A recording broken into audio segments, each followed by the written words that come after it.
Hello friends, मेरा नाम विशाल है and welcome to my channel programming with Vishal. तो फ्रेंड्स, बहुत सारे मुझे क्वेश्चंस आए हैं और वो ये हैं कि जब भी हम हमारे ई कॉमर्स की ये वेबसाइट में कोई भी इमेज अपलोड करते हैं तो अगर पुरानी इमेज को डिलीट करना हो तो किस तरीके से हम उसे कर सकते हैं। जैसे कि अगर मैं यहाँ पे आपको एग्जाम्पल दूँ, लेट्स से मैंने एक इमेज अपलोड करी, मैंने ये इमेज सेलेक्ट करी और लेट्स से जो ये वाली इमेज है हम लोगों ने सिलेक्ट करी यहाँ पे। अब जब मैं इसको अपलोड करता हूँ, यहाँ पे आप देख सकते हैं कि अभी दो इमेजेस हैं, हम आए और हमने इसे सबमिट कर दिया। सबमिट करने के बाद ऑब्वियस सी बात है हमारे यहाँ पे ये तीन इमेजेस हो गई हैं। ठीक है, एडिट करते हैं। एडिट करने के बाद हमें यहाँ पे इमेज दिखाई दे रही है, इसे माउस ओवर करते हैं तो ये इमेज है 289 से जो स्टार्ट होती है, 289 से ये वाली इमेज स्टार्ट होती है। अब अगर मैं यहां पे इस इमेज को रिमूव कर दूं तो आइडियली ये हमारे फोल्डर से भी रिमूव हो जानी चाहिए, नहीं तो क्या होगा, बहुत सारा कंटेंट हमारे पास पड़ा रहेगा। मैंने करा रिमूव। अगर आप यहां पे देखें तो अभी भी ये इमेज है। तो इस तरीके का अगर आपके पास सिनेरियो आए तो कैसे आप इसे हैंडल कर सकते हैं। मैं फिर से एक बार इमेज अपलोड करता हूं, add same image, submit, edit. तो ये जो आपके पास इमेज है, अगर आपको इसको रिमूव करना हो तो किस तरीके से आप उसे कर सकते हैं। पहले मैं आपको स्टैटिक तरीका बताऊंगा, फिर मैं आपको डायनामिक बताऊंगा। तो फ्रेंड्स, जब हम ये रिमूव के बटन पे क्लिक करते हैं तो ये हमारे product underscore image underscore delete के पास जाता है। चलते हैं, ये मेरा फंक्शन है जहां पे हमारी रिक्वेस्ट है जाती है। सबसे पहले तो हमें एक यहां पे नेम स्पेस का यूज करना पड़ेगा, तो मैं यहां डाल देता हूं यूज स्टोरेज कर देते हैं। बेसिकली मुझे यहां पे स्टोरेज नेम स्पेस की जरूरत इसलिए है क्योंकि स्टोरेज फोल्डर के अंदर ये बेसिकली हमारी जो इमेज है वो पड़ी हुई है। नीचे आते हैं, जब हम एट्रीब्यूट पे जाके इसे रिमूव करते हैं, इस पे जाते हैं तो यहां पे इसको रिमूव करने के लिए हमें कोड लिखना पड़ेगा। तो कोड बेसिकली हमारा ये हो जाएगा स्टोरेज कोलन कोलन और डिलीट। डिलीट कहां पे, स्टोरेज में जो फोल्डर है वो है पब्लिक नाम का। पब्लिक के अंदर मीडिया और मीडिया के अंदर जो भी इमेज हम रिमूव करना चाहते हैं। लेट्स से अज्यूम इस इमेज को एक बार ओपन करते हैं और इसका मैं पाथ यहां पे डाल देता हूं .jpg। एक बार चलते हैं, अभी ये मेरी इमेज अभी यहां पे ओपन है। जैसे ही मैं रिमूव के बटन पे क्लिक करूंगा, इसको रीलोड करूंगा तो ये इमेज हमारी यहां से चली गई। तो ये कोड आप यूज कर सकते हैं इमेज को रिमूव करने के लिए। अनलिंक का भी यूज करना चाहें तो आप कर सकते हैं, जो PHP में डिफॉल्ट फंक्शन होता है, पर लारावेल ने ऑलरेडी फंक्शन दिया है तो आप इसका यूज कर सकते हैं। अब क्वेश्चन ये है कि ये तो हार्ड कोड हमने डाल दिया, अगर हमें डायनामिक इसको ऐड करना होता तो कैसे करते हैं। अब डायनामिक को ऐड करने के दो तरीके हैं। पहला तरीका तो ये है कि जब भी आप किसी इमेज को रिमूव कर रहे हैं तो वो टाइम पे उसका पाथ भी अपने URL से भेज दीजिए। तो जब भी उसको पाथ यहां पे मिलेगा वो उसको रिमूव कर देगा।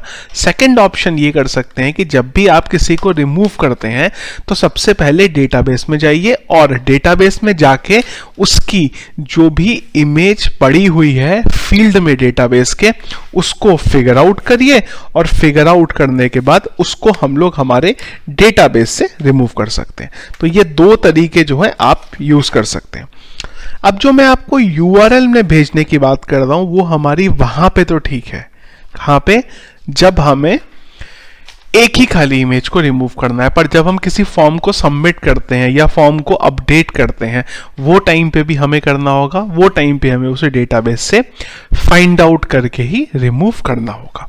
तो मैं यहां पे आपको फाइंड आउट करके रिमूव करना जो है उसके बारे में यहां पे बताने वाला हूं। तो मैंने यहां पे एक एरे बनाया, लेट्स से इमेज नाम से, हमने बोला DB और table, DB table, product images की हम लोग बात कर दें और यहां पे ये डेटा बेसिकली हमें चाहिए। और हम लोगों ने जो इसको क्वेरी चलाई है यहां पे मैं ये कर देता हूं और इसके आगे यहां से गेट कर देता हूं। अब ये क्या करेगा, मुझे इस इमेज के अंदर का, इस इमेज के डेटाबेस की टेबल का डेटा ये वेरिएबल के अंदर देगा। तो इसको हम एक बार इको प्री, या फिर अगर आप यहाँ पे dd का भी यूज करना चाहें तो आप dd का भी यूज कर सकते हैं। लारावेल ने dd बना के दिया, पर हम लोग कोर PHP ज्यादातर यूज करते हैं तो यही यूज करते हैं, इसलिए मैं यहाँ पे वही करता हूँ। चलते हैं यहाँ पे, रीलोड करते हैं इसे एक बार, एक नई इमेज ऐड करते हैं, सेम इमेज मैं ले रहा हूँ यहाँ पे, सबमिट करते हैं, एडिट करते हैं। तो ये 4 इमेजेस मुझे दिख रही हैं, जिसमें से अगर मैं ये इमेज को न्यू टैब में खोलूं तो वो ये इमेज हो जाएगी मेरी। अब जब मैं रिमूव के बटन पे क्लिक करूंगा, लेट्स से मैं आया और मैंने रिमूव के बटन पे क्लिक करा, तो यहां पे मुझे ये वो इमेज मिल गई जो पहले सिस्टम में पड़ी हुई है। अब अगर मुझे इसको फिगर आउट करना है तो मैं क्या कर सकता हूं, मैं यहां बोल सकता हूं 0 के अंदर इसको निकाल के देते हैं। रीलोड करेंगे तो ये मुझे जो इमेज का पाथ है मेरा वो मिल गया। कॉपी करेंगे इसको, हटाएंगे इसको, और ये जो वेरिएबल है मेरा इसको मैं यहां पे पास कर दूंगा इस तरीके से। अब ये ऑटोमेटिकली डायनामिकली जो भी इमेज पड़ी होगी उसे रिमूव कर देगा। चलते हैं इधर, बैक स्पेस करते हैं, मैंने इसको रिमूव करा, रीलोड करा, आपकी जो इमेज है वो रिमूव हो गई। सो इस तरीके से आप यहां पे इस चीज को अप्लाई कर सकते हैं। जहां जहां पे अब आपको जरूरत पड़ रही है वहां पे आप ये कोड को कॉपी करें, डाल दें, आपकी जो फंक्शनैलिटी है वो इंप्लीमेंट हो जाएगी। एट्रीब्यूट रिमूव जब आप कर रहे हैं, मैं एक बार आपको इसको भी रिमूव करके दिखाता हूं। लेट्स से हमने यहाँ पे एक और एट्रीब्यूट ऐड करा, और मैं एट्रीब्यूट की यहाँ पे इमेज जो है ये वाली ले लेता हूँ। कोई भी मैं इसका प्राइस डाल देता हूँ, क्वांटिटी डाल देते हैं, साइज डाल देते हैं, सबमिट कर देते हैं इसे, एडिट करते हैं। एडिट करने के बाद ये मेरे पास आ गया। अब जब मैं यहां पे रिमूव के बटन पे क्लिक करूंगा तो अगेन मुझे इसकी जो इमेज है उसे भी रिमूव करना पड़ेगा। अब यहां पे एक काम आप और कर सकते हैं कि जब भी आप इसको रिमूव कर रहे हैं, हो सकता है कि हम लोगों ने जब डेटा ऐड किया है वो टाइम पे हमने इमेज को सिलेक्ट नहीं किया है, तो आप यहां पे एक कंडीशन भी डाल सकते हैं कि अगर ये पर्टिकुलर इमेज एग्जिस्ट करती है तभी इसे रिमूव करें, अदरवाइज एरर आ सकती है कोड में। कैसे लिख सकते हैं, इफ स्टोरेज, ये जो डिलीट था इसकी जगह पे हम लोग एग्जिस्ट का यूज कर सकते हैं। तो मैं यहां डाल देता हूं EXISTS। अगर ये इमेज एग्जिस्ट करेगी तभी ये इमेज रिमूव करी जाएगी। तो फायदा क्या हो जाएगा, अगर ये होगा तभी ये रिमूव होगा। कॉपी करते हैं इसे, और ये सेम चीज को जब मैं एट्रीब्यूट को रिमूव करने जाता हूं यहां पे भी मैं फाइंड आउट करके कर लेता हूं। अब यहां पे भी ये डेटा भी मुझे चाहिए होगा, तो मैं इसको भी इधर कॉपी कर देता हूं। अब जब रिमूव कर रहे हैं तो हमें प्रोडक्ट अंडरस्कोर इमेजेस में नहीं जाना है, हमें प्रोडक्ट एट्रीब्यूट की टेबल में जाना है। आईडी में मुझे ये वेरिएबल मिल रहा है मीडिया के अंदर, और ये एट्रीब्यूट एक बार मैं देख लेता हूं, हाँ ये हमारा यहीं पे लिस्ट डाउन है सारा का सारा डेटा, तो आइडियली इसको भी इसे रिमूव कर देना चाहिए। चलते हैं न्यू टैब में, एक बार ओपन करते हैं, इधर आते हैं, रिमूव के बटन पे क्लिक करते हैं। सब कुछ ठीक होता तो डेटा रिमूव हो जाता, पर डेटा यहां पे रिमूव नहीं हुआ। क्यों नहीं हुआ, एक बार चलते हैं। एक्चुअली ये जो हम यहाँ पे कंडीशन हमने लिखी है ये चीज हमारे डेटाबेस में एग्जिस्ट करती ही नहीं है। जब ये एग्जिस्ट ही नहीं करती तो ये चीज होगी भी नहीं। फ्री, और यहां कर देते हैं प्रिंट अंडरस्कोर आर, और डाई कर देते हैं। एक बार ये डेटा देख लेते हैं कि क्या रिटर्न होके हमें मिल रहा है। तो यहां पे डेटा एट्रीब्यूट इमेज के अंदर पड़ा हुआ है, इसे हटा देते हैं और इसकी जगह पे एट्रीब्यूट इमेज डाल देते हैं। चलते हैं, रीलोड करते हैं, अगेन एरर आई, कुछ तो हमने गलत किया होगा, कॉपी पेस्ट गलत हुआ है। रीलोड करेंगे, इमेज रिमूव हो गई, रीलोड करेंगे, यहां से इमेज हट गई। चलिए, ये दोनों काम हो गए आपके, एट्रीब्यूट वाला काम भी हो गया और इधर वाला काम भी हो गया। अब एक प्रोडक्ट इमेज यहां पे बचा है। एक चीज और मैंने देखा कि ये जो प्रोडक्ट की इमेज है ये यहां पे हम लोग डिस्प्ले नहीं करा रहे हैं, तो ये चीज भी मैं यहां पे अपडेट कर देता हूं।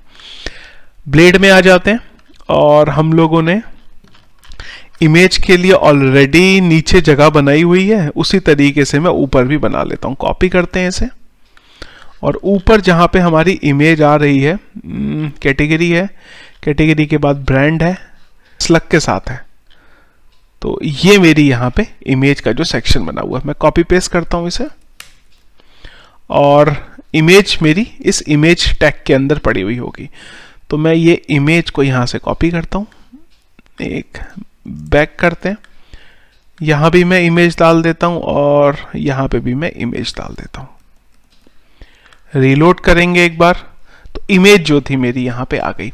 अब ये भी ऐसे ही चलेगा कि जब हम डेटा अपडेट करते हैं वो टाइम पे चेक कराएंगे कि अगर इमेज अपडेट हुई है तो उसको डेटाबेस से हटा दिया जाए। तो मैं एक बार ऊपर चलता हूँ और पहले देखता हूँ इमेज हमारी कहाँ से ऐड हो रही है। तो नीचे आ जाते हैं हम लोग, इसके बाद ये हमारी कंडीशन लगी है, ये हमारे पास एक सेक्शन बना हुआ है। बेसिस ऑन यूजर ने इमेज सेलेक्ट करी है नहीं करी है, तो हम नीचे आ जाएंगे और यहाँ पे मैं ये कोड मेरा डाल देता हूँ, एक बैक स्पेस मारते हैं। साथ ही साथ यहाँ पे चेक भी करा लेते हैं कि अगर ऐसी कंडीशन हुई है तभी हमारा ये होगा, और इसको इधर बंद कर देते हैं, एक इधर स्पेसिंग कर देते हैं। तो यहाँ पे हम लोगों को प्रोडक्ट की टेबल से चेक कराना है, तो उसके लिए मैं इधर चलता हूं, प्रोडक्ट्स में हमें आईडी मिली, कौन सी, ये वाली आईडी। तो इसको मैं यहाँ पे ऐसे ही डाल देता हूं। तो यहाँ पे मुझे इमेज मिलेगा, इसको भी मैं इमेज कर देता हूँ, इसको भी मैं इमेज कर देता हूँ। तो ये क्या करेगा, जब भी हम एडिट मोड में होंगे और इमेज सेलेक्ट होगी तो ये जाके सीधा इमेज को डिलीट कर देगा और जो नई इमेज है वो नीचे से अपडेट हो जाएगी। एक बार इसको ट्राई करते हैं। तो ये जो इमेज है मैं इसे सिलेक्ट करने की जगह पे दूसरी एक इमेज ले लेता हूँ जो मेरे पास थोड़ी यूनिक पड़ी हुई है, वो ये वाली इमेज है, और इसे एक बार सबमिट कर देते हैं, एडिट करते हैं। ये इमेज हमारे पास आ गई। और अगर हम फोल्डर में देखें तो ये हमारे पास अभी 2 इमेजेस पड़ी हुई हैं, इनफैक्ट 3 इमेजेस पड़ी हुई हैं। इसको लेते हैं, ओपन करते हैं, इधर ये इमेज है। एक बार मैं इस इमेज को चेंज करके कोई दूसरी इमेज डाल देता हूं, सबमिट करते हैं। अब आइडियली ये इमेज हमारी यहां से हट जानी चाहिए। जैसे ही हमने रीलोड करके देखा तो ये इमेज हट गई हुई है। चलिए, ये भी काम हो गया। और नीचे जो एट्रीब्यूट का सेक्शन है, यहां पे भी मुझे इसको इंक्लूड कराना पड़ेगा। यहां पे भी उसी तरीके से होगा हमारा, same to same, copy paste. और यहां पे भी मैं जो मेरा नीचे का एक्चुअली कोड उठा सकता हूं, क्योंकि ये एट्रीब्यूट का सेक्शन है। एट्रीब्यूट पे हम लोगों ने ऑलरेडी ये कोड लगाया था, तो मैं इसी को कॉपी कर लेता हूं। और कॉपी करने के बाद नीचे आ जाते हैं, यहीं पे मैं इसे डाल देता हूं। और नीचे यहां पे ये हम लोग डेटा चेक करा रहे थे कि हमें डेटा अपडेट करना है कि इंसर्ट करना है। तो ये कोड को हम ऊपर डालते हैं और ये कंडीशन को मैं इधर लगा देता हूं, बैकस्पेस। ये बेसिकली मेरी आईडी हो जाएगी। तो इसके बेस पे मैं डेटा मेरा चेक करा लूंगा, क्योंकि ये मुझे बेसिकली यहां पे आईडी रिटर्न करेगा। इसको हम इधर ले लेते हैं, क्योंकि हम लोग इसी आईडी के बेस पे डेटा अपडेट करा रहे हैं। तो यहां पे मैं वो आईडी का डेटा रिट्रीव करूंगा और उसके अकॉर्डिंग जो डेटा है उसे अपडेट कर दूंगा। एक बार चेक कर लेते हैं, इसे भी रीलोड करते हैं, प्रोडक्ट में चलते हैं, और यहां पे एट्रीब्यूट में मेरे पास ये इमेज पड़ी हुई है। सॉरी, एट्रीब्यूट की बात कर दें, ये रहा मेरा एट्रीब्यूट। तो यहां पे मेरी ये इमेज पड़ी हुई है, ओपन किया मैंने इसे। अब ये इमेज को मैं चेंज कर देता हूं और ये डाल देता हूं और सबमिट कर देता हूं। एडिट करते हैं, ये इमेज भी यहां से हमारी डिलीट हो गई और अंदर हमारी जो नई वाली इमेज थी वो आ गई। चलिए, एक बार और देख लेते हैं कि क्या हमें इस कोड की जरूरत नीचे कहीं और है। यहां पे भी एक कंडीशन डाल देते हैं और इनफैक्ट इसको कॉपी करके डाल देता हूं मैं, थोड़ा इजी हो जाएगा मेरे लिए। कॉपी, और नीचे जो हम लोगों ने कंडीशन डाली है यहां की जगह मैं ये डाल देता हूं। आईडी चेक कराने के लिए कि आईडी डेटाबेस में एग्जिस्ट करती है या नहीं करती, उसके लिए मैंने अगेन इसको कॉपी करता हूं और यहां डाल देते हैं। इसके की को हम लोग यहां पे चेक करा लेंगे और प्रोडक्ट इमेजेस की यहां पे बात हो रही है। तो मैं प्रोडक्ट इमेजेस के अंदर आया। प्रोडक्ट इमेजेस के अंदर मुझे ये देखना पड़ेगा कि मेरा डेटाबेस के टेबल में क्या कॉलम का नाम है। तो मैं एक बार देख लेता हूँ यहाँ पे। तो यहाँ पे इमेजेस हमने लिया हुआ है ये, ठीक है। तो एट्रीब्यूट इमेजेस की जगह पे ये हम लोगों ने चेक कराया, यहाँ पे इसकी जगह पे मैं इसे रिमूव कर देता हूँ। एक बार चलते हैं, फिर से रीलोड करते हैं इसे, और लेट्स से अभी ये इमेज की जगह पे इसको नए टैब में खोलते हैं। मैंने एक दूसरी इमेज डाल दी, एडिट, ये इमेज भी हट गई। कैटेगरी पे चलते हैं, सेम टू सेम काम हमें कैटेगरी में करना होगा।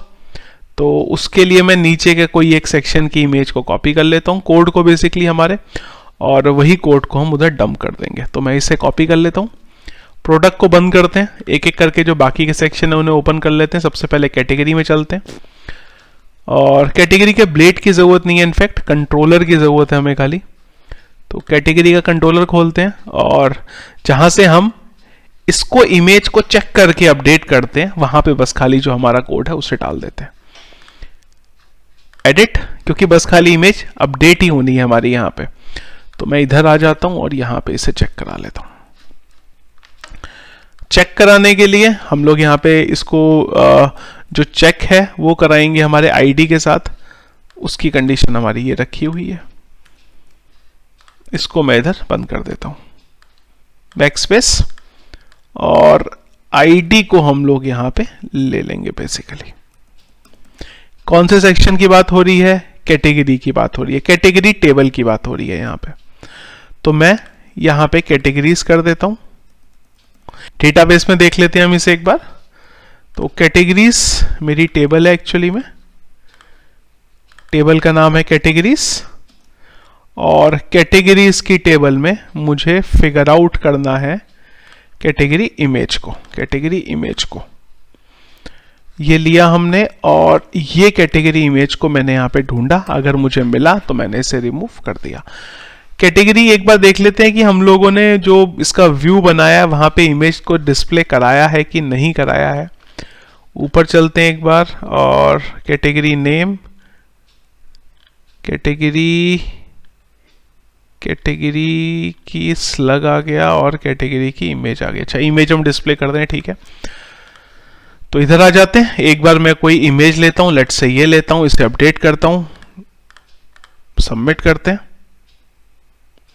और स्टोरेज, अच्छा स्टोरेज नहीं मिल रहा है मुझे यहाँ पे, क्यों नहीं मिल रहा है? क्योंकि प्रोडक्ट पे चल के हमें उसे यूज़ करना पड़ेगा। मैं प्रोडक्ट के टॉप पे चलता हूँ, और इनफैक्ट ये दोनों को ले लेता हूँ, क्योंकि मेरे ख्याल से फसाड को भी हम लोगों ने इंक्लूड नहीं किया होगा वहाँ पे। प्रोडक्ट में हमें ज़रूरत अच्छा थी, ठीक है। चलिए रीलोड करते हैं, तो एडिट करते हैं, इमेज हमारे पास आ गई। इस इमेज को मैं अगेन न्यू टैब में खोलता हूँ, इस इमेज को अपडेट करते हैं, सबमिट करते हैं। इमेज हमारी यहाँ से डिलीट होनी चाहिए थी, पर ये डिलीट नहीं हुई। चलते हैं एक बार, देखते हैं कि क्या हुआ। तो हम लोग नीचे आए, हम लोगों ने यहाँ पे चेक करा कि अगर तो ये एडिट है तो कैटेगरीज के टेबल में जाएं और ये आईडी का डेटा उठाएं। और अच्छा, ये एक्चुअली में कैटेगरी नाम के फोल्डर पे अपडेट हो रही है, तो कैटेगरी नाम का फोल्डर खोलना पड़ेगा और इसको मीडिया के अंदर कैटेगरी के फोल्डर में ढूंढना पड़ेगा और वहीं से रिमूव करना पड़ेगा। तो मैं इसको नए टैब में खोलता हूं, इस बार इसको अपडेट करता हूं, सबमिट करता हूं और ये डिलीट हो चुकी है। चलिए इतना काम हो गया। कूपन्स में कुछ है, साइज में कोई इमेज नहीं है, ब्रांड में हम लोगों ने इमेज ली है। अगेन कोड को कॉपी करते हैं, इसे बंद करते हैं, इसे भी बंद करते हैं और ब्रांड को यहां से ओपन करते हैं। ब्रांड में आए हम, सबसे पहला काम ये जो हमारी इमेज की कंडीशन लगी है हैज की, इसको यहां पे कॉपी कर देते हैं और आईडी हमें ऊपर से मिली गई। एक बार ब्रांड की टेबल में चलते हैं, तो ब्रांड की टेबल जो है हमारी ये हो जाएगी। ब्रांड की टेबल में आए और ब्रांड की टेबल में कॉलम का नाम क्या है, इमेज है कॉलम का नाम, तो मैं इसे इमेज कर देता हूं। और हम लोगों ने फोल्डर भी एक ब्रांड नाम से बनाया था इसके लिए, तो मैं कैटेगरी की जगह पे ब्रांड कर देता हूं, ब्रांड्स। को हटा के ब्रांड कर देते हैं। चलिए, तो हमने यहां से डेटा चेक करा और चेक करने के बाद डेटा डिलीट कर दिया। अगेन इन दोनों की जरूरत पड़ेगी, तो इन्हें मैं इंक्लूड यहां पे करा लेता हूं। चलिए, ब्रांड में आ गए हम, इधर आए हम, ये इमेज हमारा ऑलरेडी पड़ा हुआ है, तो मैं इसको लेता हूं और इसकी जगह कोई दूसरा इमेज डाल देता हूं, सबमिट कर देता हूं। रीलोड करेंगे तो ये इमेज भी जो था हमारा यहां से चला जाएगा। कलर में कोई इमेज नहीं है, टेक्स्ट में कोई इमेज नहीं है, बाकी प्रोडक्ट में खाली हमारी इमेज थी। तो इस तरीके से अगर आपको अपने एडमिन पैनल में इमेजेस को रिमूव करना हो तो फ्रेंड्स आप उसे रिमूव कर सकते हैं। सो फ्रेंड्स, ये था हमारा आज का वीडियो। लारावेल की जो हमारी सीरीज चल रही है वहां पे फोल्डर से इमेजेस को रिमूव करने के बारे में। आई होप जो मैंने आपको एक्सप्लेन करा था, आपका यहां से जो सारे के सारे डाउट हैं वो क्लियर हुए होंगे। कहीं पे फ्रेंड्स फिर भी आपका कोई क्वेश्चन है तो प्लीज वीडियो के कमेंट बॉक्स में मुझे बताइए। सोर्स कोड जो ये अपडेटेड है मैं आपको वीडियो के डिस्क्रिप्शन पर लिंक दे दूंगा, वहां से आप इसे डाउनलोड कर सकते हैं। वीडियो फ्रेंड्स अगर पसंद आया तो प्लीज उसको लाइक और शेयर जरूर करिए, और अगर आपने अभी तक हमारे चैनल को सब्सक्राइब नहीं किया है तो प्लीज उसे सब्सक्राइब कर लीजिए। Thank you.